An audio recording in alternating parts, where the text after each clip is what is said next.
Shalom Pak Bambang, saya mau izin bertanya. Benarkah Yesus hanya seorang nabi? Mohon pencerahannya. Nabi itu menurut agama apa dulu? Pertanyaannya gitu. Kalau nabi menurut agama Islam misalnya ya, seorang yang menerima wahyu Tuhan tidak wajib menyampaikannya kepada umat. Kalau Rasul, seorang menerima wahyu dan wajib menyampaikannya kepada umat. Itu kan Islam. Di dalam Kristen, nabi itu berkaitan dengan kata pengkabar atau haroeh, pelihat. Jadi nabi itu sesuatu yang memiliki nubuat untuk masa depan yang belum terjadi. Makanya disebut dalam bahasa Yunani prophetes. Jadi dalam iman Yahudi dan iman Kristen definisinya beda. Nah, makanya Yesus itu hanya nabi. Kenapa disebut Tuhan? Pertanyaan harus diurai dulu makna nabi itu apa, ya toh? Tidak boleh kita kemudian memaksakan definisi kita kepada orang lain. Nah, ketika saudara muslim mengatakan bahwa Isa itu Rasulullah, Musa itu Rasulullah, tiba-tiba lihat Paulus rasul, ini rasul palsu ini. Istilahnya sama tapi pemaknaannya beda. Dalam ajaran Yahudi dan Kristen itu Musa tidak pernah disebut rasul, tetapi nabi. Gitu. Abraham disebut nabi, tetapi tidak pernah disebut rasul. Rasul itu bahasa Ibrani saliyah, bahasa Aramnya salika, artinya utusan, kongregasi.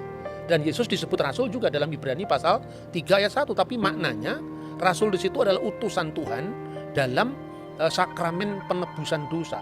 Seperti imam besar dulu adalah utusan Tuhan yang mewakili 12 suku Israel.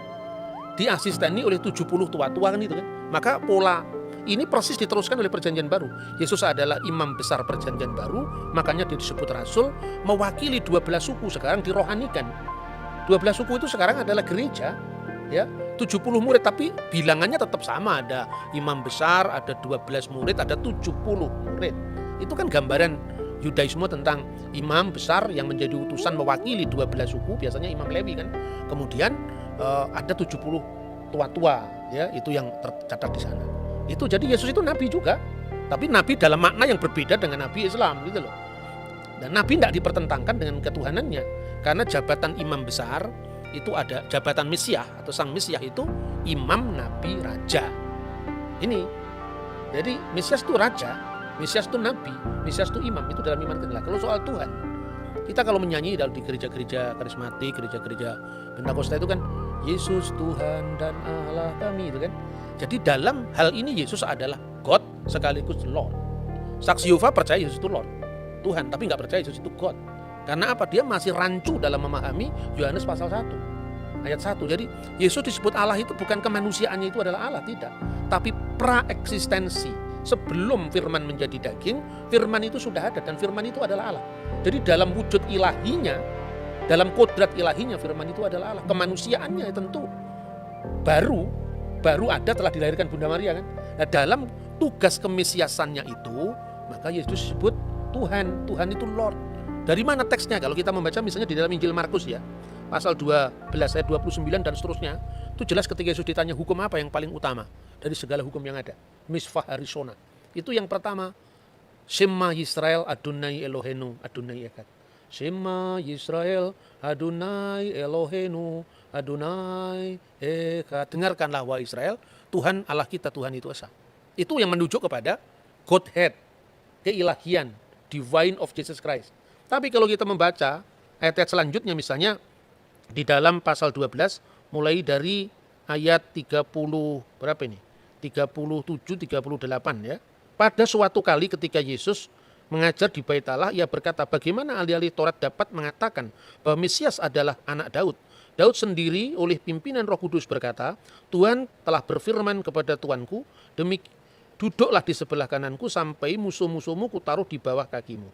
Daud sendiri menyebut dia tuannya. Bagaimana mungkin ia anaknya pula? Orang yang besar jumlahnya mendengarkan dia dengan penuh minat. Jadi Yesus itu anak Daud, betul, secara daging. Makanya Injil Matius diawali dari inilah silsilah Yesus Kristus, the book generation, ya, Sefer Toledot Yesua HaMasiah. Buku generasi, buku silsilah Yesus Kristus ben David, anaknya Daud ben Abraham. Jadi secara daging dia anaknya Daud karena dia keturunan Daud. Itulah yang merujuk pada kemanusiaan Yesus Kristus. Makanya orang banyak itu kan kaget. Loh, katanya di Mazmur kan dikatakan dia adalah Tuan, Adoni, Tuanku. Bagaimana dia disebut tuannya Daud sekaligus anaknya Daud? Coba kita baca Mazmur ya Tehillim 110, kita baca di sana.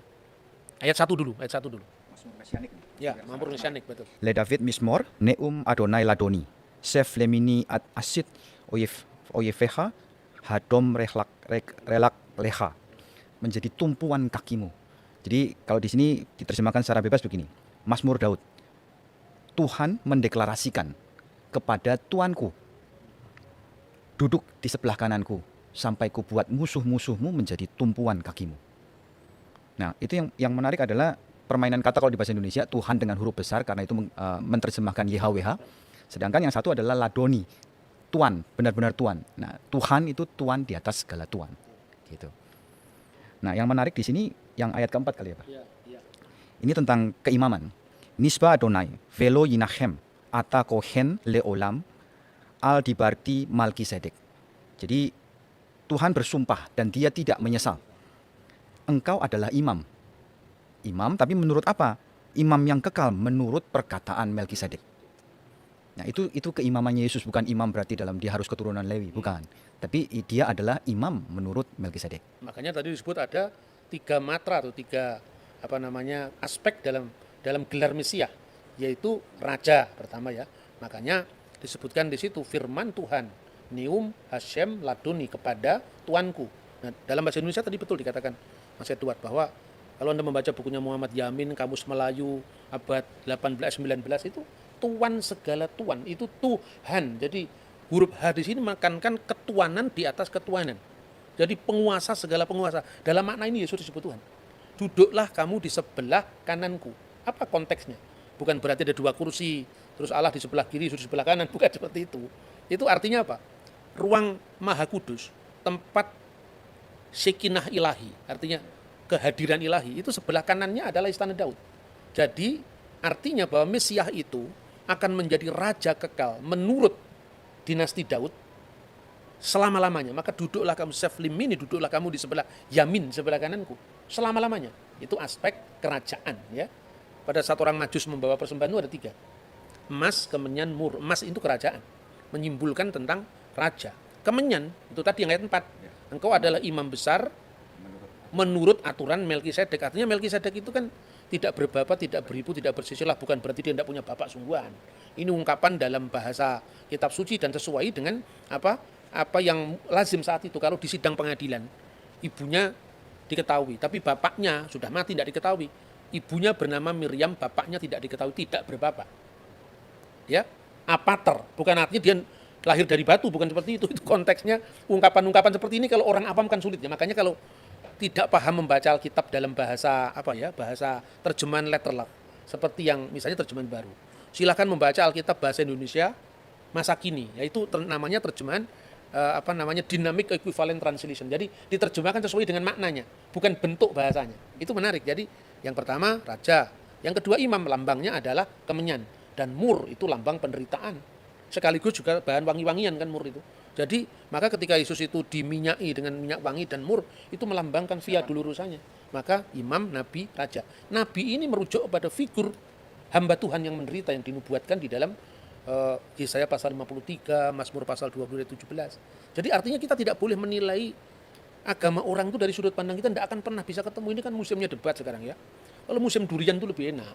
Habis makan durian, makan manggis. Kalau musim debat begini, orang menang-menangan, tidak tahu metodenya bagaimana berbicara tentang agama lain ya. Kalau nanti nggak cocok terus merasa kalah, pembunuhan karakter, nyerang pribadi, itu bukan Indonesia itu. Indonesia tidak seperti itu. Jauh sebelum bangsa lain itu punya kesadaran tentang multikulturalisme, kita sudah punya Bhinneka Tunggal Ika. Jadi kira-kira seperti Oke Pak Bambang, penjelasan Anda sangat mencerahkan dan menguatkan iman kami. Terima kasih, Tuhan Yesus memberkati.